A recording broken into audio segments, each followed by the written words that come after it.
All right, this episode's going to be good. I can feel it. I feel better about this one. First one, I was really nervous. This one, still kind of. Nowhere near the same. I've done some things different. For instance, I have my notes on my phone. So you won't hear pages rustling, hopefully. Also, I'm going to try to edit this. Don't know how that's going to go. But hopefully it goes good. I've thought of a little intro quip. So I'm going to try all these things out. And then, to top it off, and then I'm going to talk about a movie that I absolutely adore today. So, all right. Okay. I'm going to hit you with my quip, all right? And then you gotta tell me what you think, all right? All right, here it goes. Hold on. Got to get in character. Grab the popcorn, because today I'm talking about American Mary. Ooh! Okay, I think that one went good. All right. So I'm going to talk about American Mary, which is one of my favorite movies. I do have to say before I get into it, there is some scenes in here that some people may not be okay with hearing about. Specifically, there is a rape scene that is important to the story, so I have to talk about it. I'm going to try to skip through that part as much as I can, but I get it. If you don't want to hear that, totally understand. I won't feel bad. But I get to talk about one of my favorite movies, so I'm super stoked. So anyway, American Mary came out in 2012. It's by the Soska sisters. I think I'm saying that right. They did other movies like Rabid, Dead Hooker in a Trunk, and then See No Evil, which is that WWE horror movie with Kane. So they did the second one of those. So that's cool. Super stoked. They also make a cameo in the movie, so that's pretty cool. We'll go over all that when we get there, of course. All right, so it starts with a close-up of a scalpel cutting into skin, and you see like stitches, and it's cutting through skin, and you see meat, and it's kind of gross. And it turns out it's just Mary, who's played by Catherine Isabel, and she's practicing surgery on turkeys. So she's cutting it open, sewing it back up, all that stuff. So we start in a classroom where the professor's writing something on a board, and Mary's phone goes off. And the professor does what professors do, assumes she's not paying attention, so starts questioning her. She answers all the questions correctly, and it's all questions about like the body, like blood cells, things that a surgeon would know. I'm not smart enough to know any of these, so I don't even remember what the questions were, but they were all like biology questions, something like that. The professor says that she needs to be paying attention, and for her phone not to go off, she's being fucking rude. That's his words, not mine. She's being fucking rude for bringing a phone into his class. They continue talking about the lesson of the day, which was amputation, and Mary gets a call from quote-unquote student loan services, and she ignores the call. After the class, she tries to apologize to the professor, and he's still upset about her, and he's saying something like, surgeons can't make mistakes, Mary. You can't be fucking around, because then you'll make mistakes, and you can't be a good surgeon because surgeons don't make mistakes. Which, I mean, sure, but he's just being a dick, like off rip, like the biggest dickhead. Then we cut to the parking garage. Mary's on the phone with someone about restoring her phone service. Her professor, his name is Dr. Grant, and we find out in a little bit, is walking in his car, and he overhears the conversation about Mary being short on bills, which, I mean, no shade there, dude, we all are. Anyway, Mary goes home, and she's talking to her grandma. I guess it's her grandma. On her phone, it's labeled Nana, but she's talking to her grandma on the phone, and she's searching, like, this discount Craigslist for a job, because she's trying to get money to get all of her stuff paid and get back, catch back up and all this. She sees a listing that said the title of the listing is like $1,000 now, no sex, just like massages and dancing or something to the effect of that. And she emails to set up an interview. So it's nighttime, and she pulls up to this bar. The place is called Bourbon A Go-Go. It looks like a bar, but it's kind of more of a club. And she goes inside, and like I said, it's a strip club. There's someone on the stage dancing, and Mary asks one of the girls working where Billy is. Billy's the name of the club owner that she's going to be meeting with. And they point her to where Billy is. And she finds him, and she says, "Hey, I'm Mary. I'm here for the interview." And he says, okay, follow me. And takes her to a private room. She hands him her resume. And he's like, "Well, you don't need a resume to work here, but it's nice to get some information on you."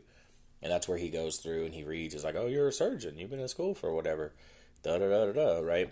And then he's like, okay, well, this is the part of the interview that's going to get uncomfortable. He's like, you need to take your clothes off. So she takes her clothes off. She's wearing this, like, it's like a corset. It's not, like, revealing, but it's, like a corset and tops and bottoms. And he's like, all right, well, dance a little bit. And she can't really dance. So he's like, okay, give me a massage. And so she's giving him a massage, right? And as she's doing this, this big dude comes in. Like, picture in your head a biker with long hair. And this is this dude. Like, leather vest, sunglasses, handlebar mustache, a bunch of rings, a chain wallet. Did I say if, like, the handlebar mustache already? I feel like I did. But just picture in your mind what a biker with long hair looks like. And it's this dude. His name is Lance. And he comes in and Billy's like, Lance, don't you see I'm doing an interview here? And Billy's like, we have a problem. We have a real big problem. He says, Black isn't coming back. And Billy tells Mary, he says, Mary, wait here. I'll be right back. So he leaves. And he comes back like just a second later. And he looks at Mary and he goes, do you want to make 5K right now? And so then we cut to the basement. Mary's like, what am I going to be doing? He's like, I told you don't ask questions. And she's like, okay, but I feel like I need to know. And he's like, you know what? Never mind. You're not going to get it. Go home. I don't want this. And Mary's like, I'll do whatever you need me to do for $5,000 cash. So Billy's like, okay. So he takes her behind this, like, curtain, and there's Lance, the big biker dude, another guy, and there's this guy on a table. Billy says, we really don't want this guy to die tonight, so we want you to dig in, pretty much. He says, dig in. And the guy on the table's, like, fucked up, dude. Like, he's missing an eye. He's got blood all over him. There's this huge cut from his, like, from, like, the middle of his chest, like, up to his chin. Like, he looks bad. So she does the surgery, still in her lingerie, and she's, like, covered in blood, and Billy hands her, a thick stack of money, and she, like, leaves, goes home. She gets home, and the first thing she does is get in the shower, all clothes still on, and she's, like, crying and, like, washing the blood off her hands, and, obviously she was really, really traumatized about this. After she gets out of the shower, she sits on the couch with a baseball bat, and she sits there all night. So she's super, super, super fucked up by this whole thing, right? The morning comes, she gets a phone call, and when she answers, it's this real, real, like, petite sounding voice. And the voice says, is this Dr. Mason? And Mary hangs up immediately, like, throws her phone. And the person goes back again. And Mary answers, and it's like, you've got the wrong number. And the voice is like, you don't even know who this is. And so Mary's like, okay, well, who is this? And the person on the other end says, this is Beatrice. And Mary hangs up again. And there's another phone call. This time it says like Frederick's Restaurant or something like that. And she answers it, and it's her job where she was working, I guess, as like a waitress. He says basically that they had to close the restaurant. They haven't had the money to pay the bills, so that they locked them out. And pretty much Mary's out of a job until they get the restaurant open again. Some time goes by, and Mary's in the kitchen in her little surgeon outfit. She'll use the same outfit through pretty much the whole movie, but it's like this black rubber apron, and she wears some black rubber gloves, and that's kind of like her surgeon outfit when she's like doing surgery, not at the hospital. So she's in her little surgeon's outfit. She's drinking, and she's cutting up some turkeys, and she gets a buzzer. If you know, like, I don't know if it's real, but in like TV shows and stuff, especially ones that take place in like New York or places up north where people live in like apartment buildings, at the entrance it'll say, in apartment 1202 it's whoever, and you hit the thing and it buzzes them, and then they talk to you, and then they let you in, kind of thing. So her little speaker for that goes off, and it's a voice that sounds suspiciously like the one on the phone earlier. And she's like, I have a package I need for you to sign. And so Mary's like, okay, yeah, I'm in whatever, 1712 or whatever her apartment number is. And she walks to the bathroom to change. Behind her, because the camera's facing her, right behind her, you see this little red blur run past her. And so Mary turns around and she comes out of the bathroom, and she looks to her left, and her left is the front door, and she realizes the front door is open. So she immediately turns around and she tries to grab her baseball bat. And standing in the middle of her living room is this woman. This woman's in this tight red dress. She's got black not curly hair, but kind of like there's curls to it. And it looks like she's had a bunch of surgery. Her face just looked like it's not scarred, but you can tell that there's been work done. This lady is Beatrice. You can tell when she starts talking. Mary's like, "What the fuck are you doing in my house?" And Beatrice is like, "I wish I could do an impression of the way she talks. I'm not gonna do that because it's not gonna be very good." Picture in your mind Betty Boop and how Betty Boop talks. She talks kind of with that little like I wouldn't say it's an accent. It's like a cadence, I guess.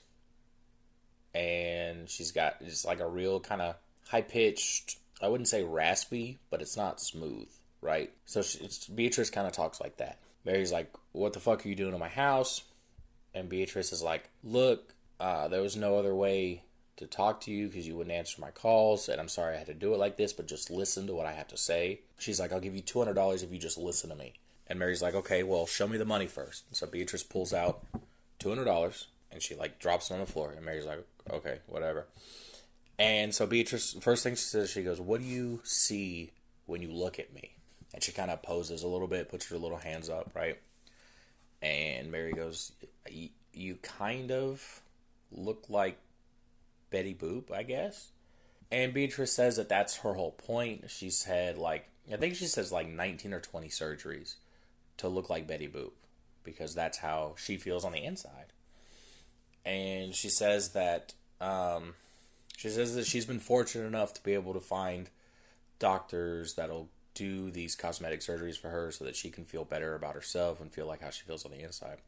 And then she tells Mary that she has a friend who also wants some cosmetic surgeries, but there's no doctor that'll do them because they're unconventional. And Mary's like, "Well, I'm not a doctor. I'm still in school." And Beatrice is like, "I know that, but if you come and just talk to my friend, I'll give you $2,000 just for showing up. You don't have to do anything. And then if you do the surgery, I'll give you another 10." And Mary's like, 2,000 just for talking to her. She's like, "Yeah, just for talking to her. Don't have to do anything." And so Mary's like, "Okay, well, before anything, you need to know that I'm not a doctor. I don't have any kind of insurance. I don't have a way anywhere to do this. I don't have tools, right?" And Beatrice is like, "Don't worry. I have a niece that works at a vet clinic, and we can go to the vet after dark when it closes, and you can perform the surgery there, assuming you want to." And Mary's like, "Fuck. Okay." So she's getting ready to leave to go do the surgery, or she's having the consultation. And Dr. Grant calls her and is chewing her out for missing class, saying that everything she does is worth fuck all if she doesn't show up and he's going to fail her. It's like, yeah, I get it, but also, she missed one day. Why the fuck are you calling one of your students after they missed one day to, like, ream their ass out? It doesn't make any sense. From the very beginning, he's been such a fucking hard ass for, like, no reason. Anyway, she goes to the vet to talk with a friend. Beatrice is there with her niece. Her name is Tessa. Tessa's like a 16-year-old, and Tessa's being a smart ass, like a smart ass 16-year-old, and Beatrice is like, commenting back, so they're having little things back and forth. She says something smart ass, and Beatrice is like, "Oh, you'll have to excuse her. She's at that tender age where she's not high all the time. She's a complete bitch to everybody." And they're just going back and forth. Beatrice lays out the $12K on the table to show Mary that she has it. Tessa makes a comment about she's already had so many surgeries, why can't her bitch pay for it? And Beatrice tells Tessa to stop being a cunt, pretty much. Mary asks Beatrice what is the surgery that her friend's wanting, and Beatrice says it'd be much better if you just asked her yourself. And so Mary kind of walks in, and there's like an adjoining room, and she kind of goes into the adjoining room, and there's this tall woman in this like robe, tall blonde woman in this robe. And she turns around to face Mary, and you could tell she's had a bunch of surgeries done. She's like real close to approaching the look of an alien, because she's had so much, and her face is so smooth. It's like plump because she's had like what do you call it, like Botox. So she looks super kind of uncanny. The lady's name is Ruby. They start having a conversation, and The conversation's important, but the important parts to it is that Ruby is a fashion designer, and she's always liked dolls because dolls aren't sexualized. She says they're not sexualized because they don't have sexual organs, right? And so she tells Mary that what she wants is her nipples removed and her vagina sewn closed. As much as, they can, it's still got to work. But the whole sex part of the vagina she wants sewn closed. Her words, to remove some skin. So just clean up her extra pussy lips, I guess, and sew it all closed so it can't be used anymore. So Mary hears this, and she comes out to Beatrice, and Beatrice and Tessa are doing coke in the other room. And she looks at Beatrice, and she's like, this is what she wants. And Beatrice is like, more than anything in the world, this is what she wants. And so Mary turns around and goes in, and she does the surgery. They don't show a lot of the surgery, but they show, like, the surgery prep, putting, what do you call, like, the little blue gown for when they do surgery over the titty with the little hole cut out for the nipple where she's going to cut it. And it's such a shame because these are such perfect titties. But that's not the point. Anyway, so you see her cut into the titty with the scalpel, and it's bleeding everywhere. You see her sewing up where the nipple was, completely removing all that. And then you see Mary, like, between her legs. You don't see her sewing up the vagina, but clearly that's what she's doing. There's a little scene where there's, like, a little piece of vagina meat falls to the ground as she's, like, cutting, I guess. So it's kind of gnarly. It's not, like, too egregious, but, it's kind of gnarly. Anyway, so Mary finishes the surgery. She comes back out to Beatrice. She grabs her money, and she tells her she's going to need pain meds, a lot of them, something with codeine probably. Going to need to go see real doctors because her transfer infection is super, super high. Anytime she walks, she's going to be in pain. And Beatrice is like, no worries. I know where I can get codeine. No worries. I have a doctor that'll see her that won't ask any questions. It's all good. Like, we got this. Before Mary leaves, Beatrice says, what do you want her to call you when she tells you about her body, when she tells her body mod community about this?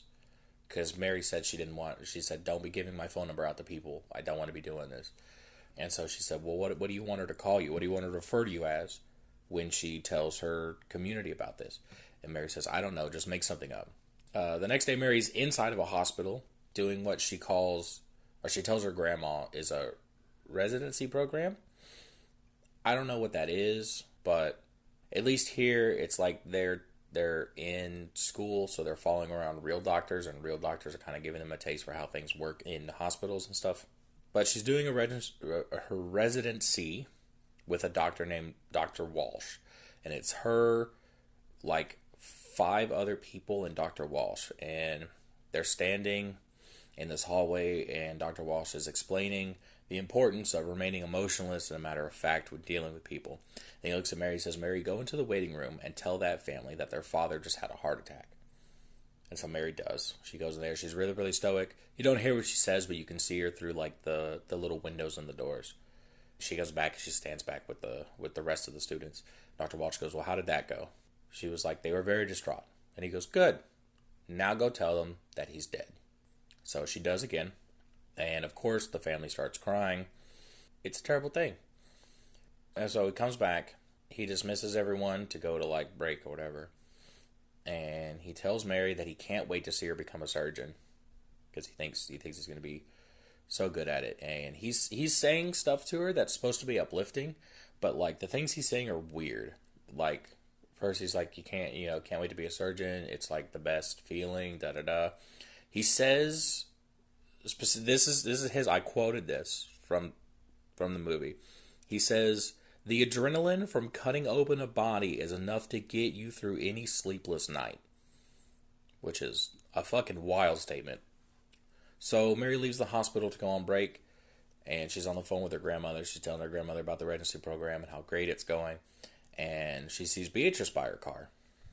So she walks over, and she's like, Beatrice, what are you doing? And Beatrice is like, well, you told me not to contact you anymore, so I figured I would show up at the hospital you're at.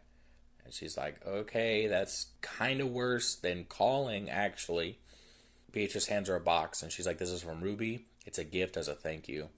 Beatrice says they should get together for a girls' night or for a coffee or something. Mary's clearly just like, yeah, dude, yeah, we should totally do that. As she's talking to Beatrice, Dr. Walsh and Dr. Grant are over at the front of the hospital, and they kind of look over and they see them two talking. Beatrice waves. Anyway, so we cut back inside from the break, so they're back in. And Dr. Walsh goes, Mary, good. I wanted to talk to you without the other students around. Red flag. That's not good. He then says a bunch of surgeons are getting together for drinks at Dr. Grant's house, and it was Dr. Grant's idea to invite her. Red flag number 2. Red flag, dude.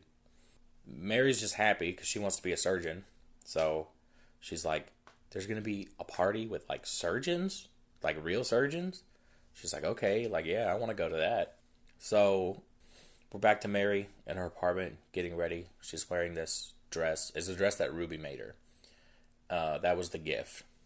And she's sitting there and she's looking at it. And it's like this green, I don't know how to describe clothes. It's a green dress. It looks really, really nice, right? And she looks on the inside, and the inside is a label for whatever Ruby's little fashion company is, right? And so she decides to look up Ruby's website, like Beatrice told her that, she was going to post to. So she looks up the website, and it's just pictures of Ruby naked, and you could see the titties ain't got no nipples, and her vagina's all closed up. She looks like a doll. And at the bottom of it is a link to a website called Abstract Me. Mary clicks it, and it's a body modification website. As soon as you enter it, it starts playing like heavy music. It says on there the site was created by someone called the Demon Twins, and it's just body mods like subdermal implants, ear pointings, dick piercings, like everything you could think of, tongue splittings. It's all here. Mary closes the laptop and goes to the party. When she gets to the party, this weird Asian guy, who we learn his name is Dr. Black, this weird Asian guy opens the door, and he's got the fakest smile you can imagine. And he's so, look, all the doctors in this are fucking weird, but this guy is like so creepy. He comes in with this fake smile, and he's like, oh, you can't tell. I'm smiling when I say these things because it's weird. He's like, oh, you must be Mary. And she's like, oh yeah, that's me. And he's like, we're so happy to have you here, Mary. Come on in, right? And so she comes in. He offers her a drink. Okay, this is the part that I warned you about at the beginning. Okay, this is it. This part is important, but I'm going to skip a lot of fluff to hit the points because the points are important. So I'm going to try to get through this part as easily as I can because it's important. But I'm gonna do it quickly. Anyway, so Mr. Black hands Mary a drink, and he keeps trying to get her to drink it. Every time they talk, oh, take a sip, take a sip. So he's trying to get her to. Once it's almost done, hands her another one. She talks to Dr. Grant. Dr. Grant says, or Dr. Walsh, I'm sorry. Dr. Walsh is like, oh, we're so glad you're here. Da-da-da. I'll go get Dr. Grant. Dr. Grant comes in. They're talking about surgery stuff, whatever. It's clear that Mary has been drugged.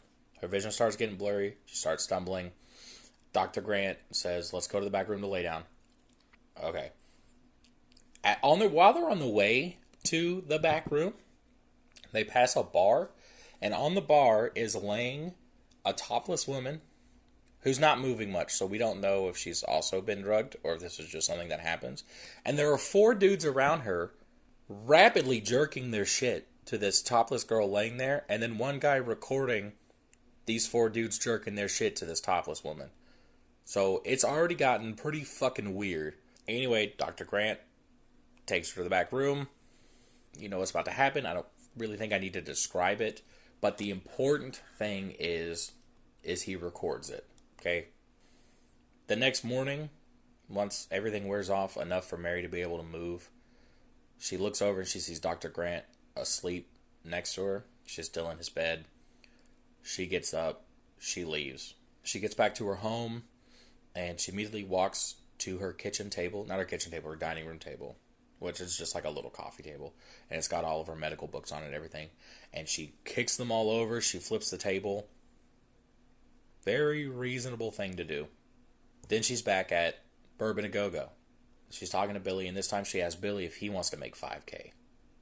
So, we're back to Mary's bathroom. She's in there, she's doing her makeup. She's, looking ready. While she's doing her makeup, you can really faintly hear somebody crying. Mary comes out, and Billy and Lance are standing in the doorway. She hands Billy a wad of money. Billy just says, kind of somberly, he's just like, call me when you're done and I'll pick him up. And Mary says, go home. I won't be done until tomorrow night. So Billy and Lance leave, and Mary's walking into her living room. We can hear the crying louder now. And she walks by, you can see a medical table, like one of those, they're like the silver tables that surgeons have to keep everything sterile with all the tools on. She walks by one of those, and you can see taped from her ceiling are plastic sheets, right? Dr. Grant is duct taped to this table with a device on his head that pulls his mouth open to keep his teeth exposed. And Mary kind of squats. If he's laying down, she squats where his head is so that they're face to face pretty much. And really quietly and really just kind of not aggressively, she's just like, I quit medical school today. But that shouldn't surprise you. She tells him that she assumes that he thought she'd become a prostitute because he had heard her having a problem with all the money. And then in the scene before that I talked about that I skipped over, he mentioned something to her about having nice things now, talking about the dress and how she must have come into money. So she says, you probably assumed that I had been a prostitute, and that's why you invited me to the party. And she takes a syringe and she injects it into his ear, which that makes me cringe so hard. Things going into the ear and fingernails are like two things that make me cringe so fucking hard. And so she sticks a syringe into his ear, and then she sticks one into like his cheek area. He's clearly drugged up because he's like starting not to be able to scream and all that. And she's telling Dr. Grant, she says, hey, I've decided to become a body modder since I can't be in school anymore. And she was like, and I made a list of the most popular body modifications, and I'm going to practice them on you tonight. And the list is tongue splitting, implants, teeth filing, genital modification, and consensual amputation. And she tells him they have 14 hours of work to do, and she wants to get it all done in one session. So she grabs his tongue with tongs, little medical tongs, and she just starts to fucking cut through that bitch with a scalpel. And we hear him crying before it cuts to black, which, good. Fuck that dude. Anyway, now Mary's whole apartment is an office pretty much. She's got pictures up of like procedures to get done. She's made a whole, she calls it a menu of like the most popular modifications. She gets mad at this dude in there because this dude's like, man, I was thinking about getting some piercings. And she's like, I don't fucking do piercings here. This looks like a piercing studio, you piece of shit. She gets Lance to carry him out. And Lance, like, puts a bag on the kid's head and, like, drags him out or whatever. Mary's outside waiting. She's, like, she leaves her building. She's standing outside on the corner waiting for someone. And a car drives up. And out of the car, a guy comes up. Very nicely dressed. He's in a suit. And he introduces himself as Detective Doler. He says that he's investigating the disappearance of Dr. Grant. Mary's, of course, like, well, I quit medical school. I didn't know that Dr. Grant was missing. That's crazy. I wonder why he would do that. Da-da-da. The detective says they're finding stuff out about Dr. Grant that they didn't know about before. He says sexual deviant stuff. And he says that Dr. Walsh put together a list of names that he should talk to, and Mary was on that list of names. And, of course, Mary's like, I don't know why I'd be on that list of names. Maybe it's because he was particularly harsh with me, and someone thought something. But I don't know. Like I said, I quit medical school, and I haven't seen him in like 2 weeks or however long it's been, right? The detective was like, all right, well, if you think of anything, let me know. hands her his card, and Mary's like, yeah, of course, of course, of course. Anyway, Lance shows up. They go back to the club, Bourbon and Go-Go. Billy's sitting in a booth watching Beatrice on stage. We see her in the very beginning when she walked in the first time, and I said there's someone dancing on stage. It's Beatrice, but she's like in the background, and you don't pay any attention to her, so I didn't feel the need to point that out, especially because you haven't met her yet. But we've already seen Beatrice dance here, so this is where Beatrice works. So anyway, he's watching Beatrice dance. As he's watching her, he starts to imagine that it's Mary. And so Mary's doing, her little sexy dance and doing all this, and Billy's like watching and super intrigued, right? And at the end of her dance, Mary takes a cup of beer and pours it on herself. But when she pours it on herself, it's blood. And she starts like rubbing the blood all over her body, right? Then the real Mary comes up and says something to Billy, and he kind of snaps back, to what he was talking about. Snaps back to reality, like the great Eminem once said. Anyway, so she tells Billy, she says, a detective came to see me. And then she presses Billy presses her for what the detective might know. And she says, I don't think he knows anything. And Billy's like, well, do you want me to take care of him? And Mary says, well, no, don't do that. While Beatrice is on stage, she sees Mary and she starts waving, just like completely stops dancing and like waves at Mary. Mary's like, I'm finally going to go with Beatrice to go get coffee so she'll leave me alone. So then we cut to Mary and Beatrice, and they're walking in a park, and they both got their coffee, right? And Beatrice lets slip that everyone at the bar, including Billy, is scared of Mary. Beatrice just said it's because they don't understand that she's an artist, right? Like, they don't understand her work. It just scares them when it should be, because they just don't get it, right? Just, they don't get what you do. You're a different breed type thing. Then she says she's got a surprise for her. So they go to this building, and when they get inside, it turns out it's Ruby's workshop where she goes to like make all of her clothes. And they're looking around, and Beach is like, "There's something here for you that I gotta find. It's a thank you from Ruby." And while they're looking, Mary finds a picture of Ruby and a dude. She tells Beatrice, she's like, "Oh, I didn't know Ruby had a boyfriend." And Beatrice is like, "That's not her boyfriend." She says she's got a bunch of boyfriends, but that's her husband. Anyways, the surprise was a note. And the note is that the Demon Twins, the one that run that website, the abstract.me, were so impressed with what Mary did that they want a body mod for Mary. And they're going to come into town specifically to get that mod done. And that was the big surprise. So the Demon Twins, who are played by the Soska sisters, the directors, they come to the club, and they have this weird it's not even borderline. They have this weird sexual energy with each other. They're like always holding hands. They both walk in. They're wearing the same exact outfit. Their hair's done the same exact way. They walk into the bar or the club, and one of the sisters immediately starts making out with the dancer on the stage. She like offers her money, and she makes out with her, and then she bites her tongue. Blood everywhere. The dancer starts to scream. The women are weird. The sisters are weird, right? So Mary has the consultation with them pretty much. And the twins have this thick, I don't know, it's supposed to be like Romanian. I don't think it's Russian. But it's this thick accent.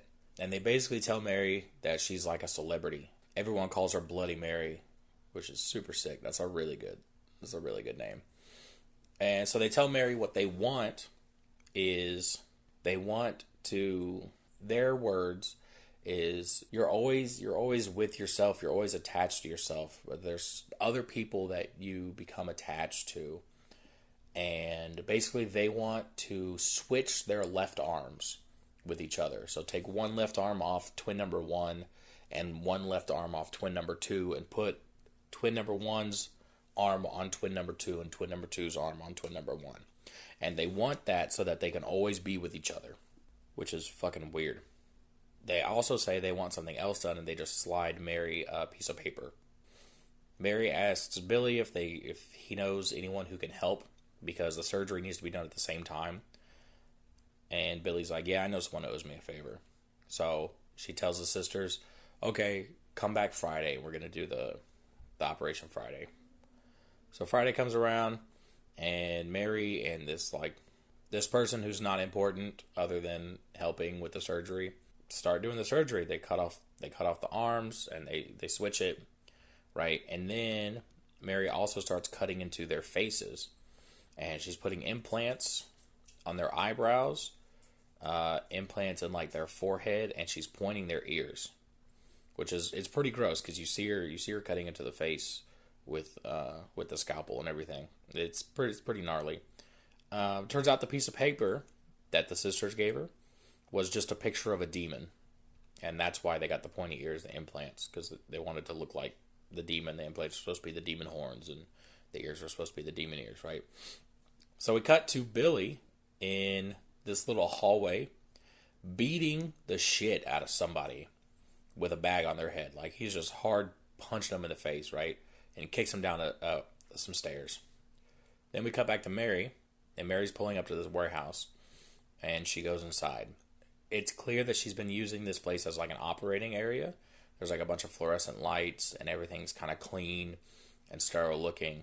And in the center of the room is Dr. Grant, and he's suspended from the ceiling with hooks in his back. If you've ever heard of the act of suspension, where people put like big hooks in their back and just kind of are raised off the ground, and they kind of just float there by these hooks in their skin, it's like that. So he's got hooks in his back that's keeping him suspended. All of his arms and all of his legs have been amputated and are bandaged up. His mouth has been sewed shut. He's got random piercings in his face. Mary's cut the word liar into his forehead. She's just done a lot of things to him. And he's got like a sailing bag to keep him alive because she doesn't want him dying, right? Mary comes up to him and she takes a camera and she starts taking pictures of him. And she's telling him, she's like, these are pictures for my website. I'm going to use you as a menu so people can see what, they want, da-da-da, and she's just talking to him. All of a sudden, a security guard comes up from behind her and fucking sucker punches her, dude. Like Mike Tyson's her to the face. And she falls down, and the security guard's like, I'm going to help you, man. I'm going to help you. I'm just going to call the police. And Mary takes a scalpel, and she stabs the security guard in the leg with it. So the security guard falls, and when he falls, Mary takes his nightstick and just beats this guy to death with it. Like, just overhead hits of a nightstick to the guy's face, right? It just turns it into mush. The security guard had gotten Dr. Grant off of the hooks, or off of the chains, and he was trying to crawl to safety. And Mary just walks up to it very calmly, takes a taser that she took from the guard, and just tases Dr. Grant in the neck. Cut back to Billy. Billy is still beating the shit out of that guy. You don't really know who it is or anything like that. You just see him just wailing on this dude's face. On his face, but he's still got the bag over his head. Then we cut to Ruby. Ruby's looking in her mirror, right? She's looking at this like dress she made, and her husband comes up from behind her and surprises her by putting a necklace on her. And she turns around to her husband, and she opens her robe to like show him, and he's not happy at all that she's now no longer, that she ain't got nothing. Apparently he doesn't like anal because he is fucking pissed. Like, he is so mad. So it's almost comical how mad he is. I mean, I kind of get it, but like at the same time, like, he's like cartoon character mad, right? Anyway, Lance and Mary are talking over dinner.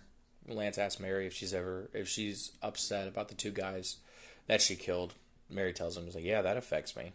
Lance tells a story about a kid broke into his mom's house. He was trying to steal stuff, right?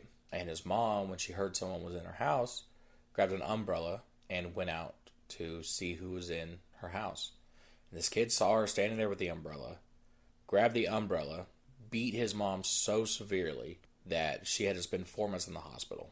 Lance tells Mary that he would have given anything to have known her in that time period. And then he tells her, don't ever devalue what you do.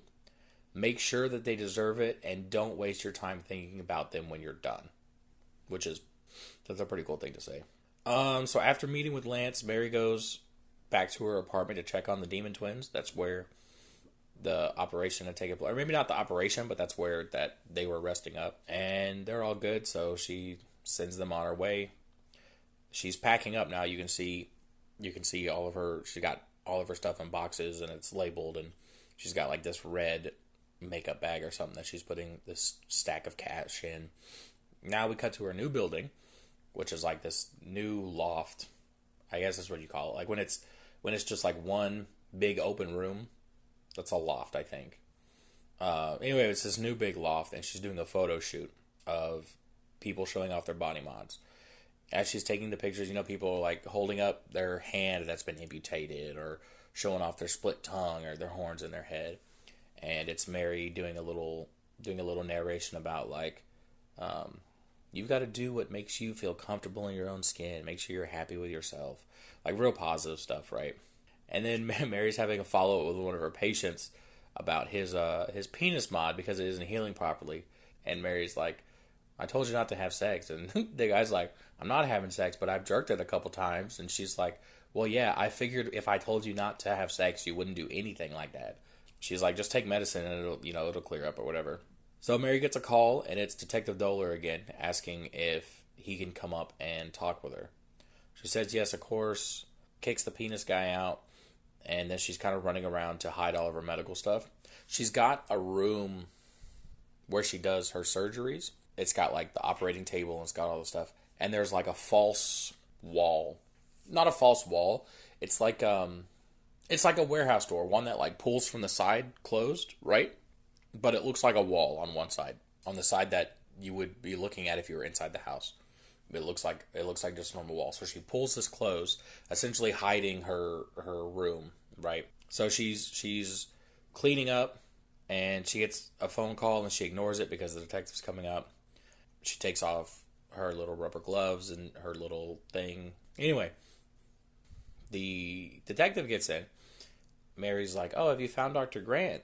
The detective says no, but now Dr. Walsh is missing too. And Mary's like, oh my God, that's so weird. That's so crazy that these two doctors from the same hospital would go missing, right?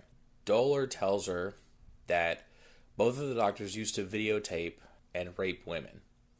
And everyone Dr. Walsh said to talk to had been raped and had been recorded by Dr. Grant. And so Mary says, was there a videotape of me? And as soon as she said that, we cut to Billy. And Billy is watching the tape of Mary getting raped. We cut back to the detective. And the detective's like, no, there's not a tape. But he does think that Mary was at the party. Ooh, fuck. I keep knocking over the mic. He says, no, but I think you were at the party. And he says, look, I think Dr. Grant hurt you. And I just want to help. But, you've got to talk to me.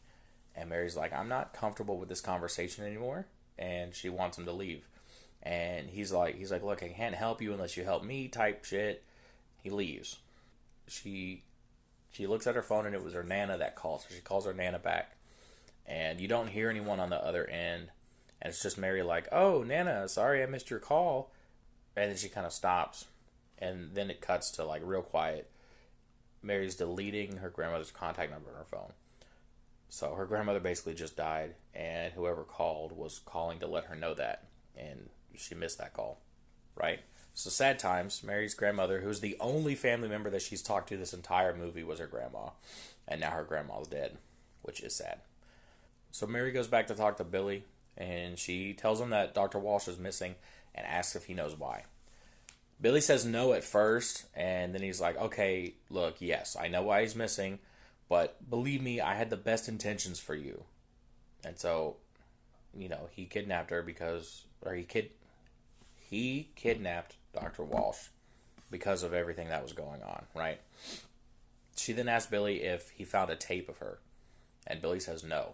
But it's super clear that he's lying. He's like super uncomfortable.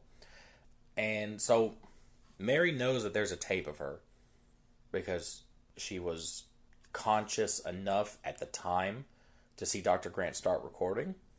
But if the detective hasn't seen it, then that means it was missing from the collection, which means somebody had it on them, which is how Billy got it, because Dr. Walsh had it on him, I guess, which is, they're all weird, but that's also weird, I guess. Anyway, Mary can tell that he's lying, and so she excuses herself to the bathroom. And when she goes to the bathroom, there's like 3 dancers in there, and all the girls leave immediately, except for one. She's like a new girl, so she doesn't know She doesn't know who Mary is yet. Like you said, everyone is afraid of Mary. And the girl goes into the stall, and Mary pulls out her little bag that's got all of her tools in it, and she starts very loudly taking out tools and laying them on the counter. And all the tools are steel, so it all clanks and it makes real loud sounds. After like a minute of just pulling things out, putting on her apron, her rubber gloves, all that stuff, Mary kicks open the stall and attacks the girl in there. And she like injects her in the neck with drugs or something. Clearly she's just lashing out because she's angry, right? Cut back to Mary giving Billy another massage, right? Things are getting like a little sexual, like she's getting close to his ear, and like she's not biting it, but she's like, mouth open, like kind of suggesting it. Billy's been into Mary this whole time, so he's kind of trying to get into it too. He like tries to kiss her, but she pulls away or whatever, right? And she gets close to him, and it looks like they're about to kiss, but then Mary has a scalpel like on his face. And Billy starts to freak out a little bit. And he's like, calm down, whatever. And she's like, I am calm, da, da, da, right? And it's still kind of sexy, sort of, if you can, kind of like she's using it as like foreplay. Like, I'm not going to hurt you, but like, I'm going to fucking, you know what I mean? Kind of like that. And then she stabs him in the stomach with it. And Billy throws her off. And he's like, you killed me, Mary, you killed me. But not really, because he's daydreaming again. And Billy, at this point, Billy's like, he's either so horny he's scared of Mary, or he's so scared he's horny. I don't know what it is, but he's both scared and horny at the same time of Mary. Anyway, they're sitting next to each other at the bar. Mary's kind of quiet. They're both kind of quiet. Mary kind of talks first, and she's like, am I crazy? And Billy says no. And Mary's like, I was told you were scared of me. Is that true? Billy's like, who told you that? And no, I'm not. And then he changes the subject real quick. He's like, Beatrice quit. And she's like, Beatrice quit? That's crazy. I didn't think she had the balls to just quit like that. And he's like, yeah, she hasn't been answering my calls and she hasn't showed up. So I guess she's quit. And then he's like, you know what, Mary? We should go on vacation. We should go to LA. You ever been to LA? She's like, no. And he goes, yeah, we should go to LA sometime. He's like, we can go tonight. We can leave tonight. We can drive up to LA, stop in this place before we get there, spend the night there, drive to this next place, stay there for a night, and then we get to LA and we hang out in LA for 2 weeks. It's like we should really go. Mary's like, yeah, I'll think about it. I need to change of pace, so maybe doing something like that is good. But she has like no emotion when she says it. Clearly, no feeling behind the words. Like she's just saying something to get him to stop talking about it, right? So Mary's going home. She's like walking up the stairs to her flat, and her phone rings. She ignores it, and it rings again, and she ignores it. And this time she gets inside and it rings a third time. And she answers it, and it's Beatrice. And she's like, Beatrice, I know you quit, okay? And you're cut off by Beatrice, who's got a real frail voice already, but now it's frailer. And she's like, I'm sorry. And Mary's like, what? And it cuts to Beatrice. And Beatrice is laying on the floor in a pool of her own blood. Her face is swollen. Her leg is broken. And she says, I'm sorry, Mary, I'm sorry. Ruby's husband wanted to know where you lived. I wouldn't tell him. And when I wouldn't tell him, he started beating me. And he would burn me, and he would torture me. And I didn't want to tell him, but he made me tell him where you live. And as soon as she says that, he jumps out from behind Mary. And he stabs her in the chest with a knife, right? Or not in the chest, in the stomach with a knife. Mary turns around and jumps on him, stabs him with the knife, pulls it out, stabs him, and they fight, and they both fall to the ground. Mary crawls over to her medical table. She's bleeding everywhere, of course, right?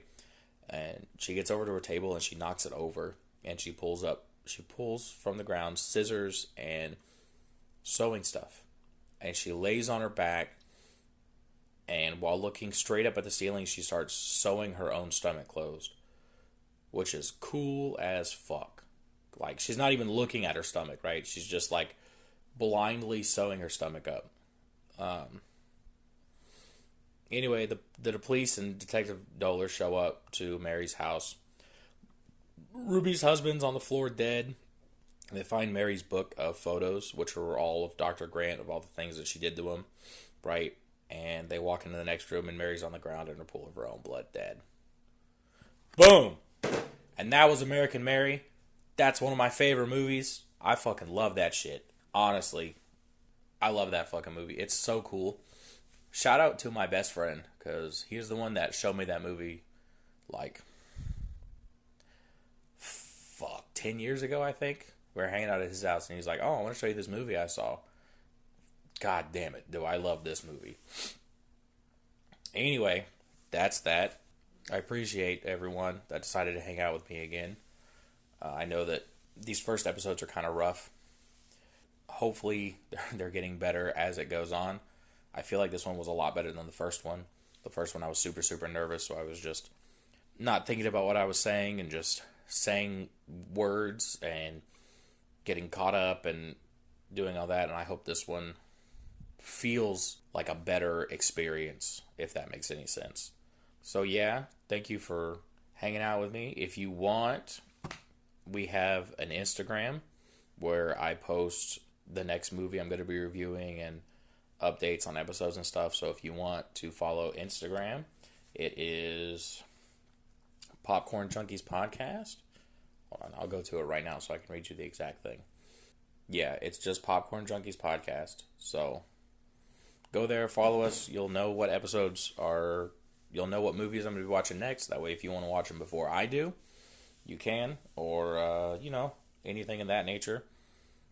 Thanks, everyone. I really do appreciate it. After the first episode, I heard a lot of kind words, especially when I thought it went really poorly. I heard a lot of people say that it was really good. That meant a lot to me. All I can really say to that is I do appreciate that, and that does make me want to continue doing this. So, all right. Well, I'm gonna get emotional, and I'm not trying to do all that. All right. Thanks everyone for hanging out, and I'll see you next time.